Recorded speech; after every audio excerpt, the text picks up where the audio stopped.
सहजान सूरत का पठान है, हम दुआम जमात में पढ़ते हैं। आज हम आपके सामने एक किस्सा पेश करना चाहते हैं। हुजूर सल्लल्लाहु अलैहि वसल्लम एक रास्ते से जा रहे थे। उनके आँख पर एक औरत ने कचरा फेंका। रोजाना उनका रास्ता वही था। औरत वैसा करते रही। फिर एक दिन वो औरत ने कचरा नहीं फेंका, दूसरे दिन भी नहीं फेंका। उनको मालूम पड़ा उसकी तबीयत खराब है। वो उसके घर पर गए।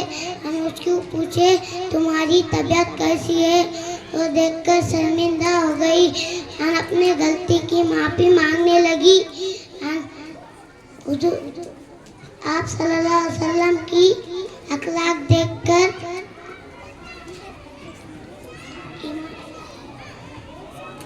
ईमान की कबूल किए। खुदा हाफिज़।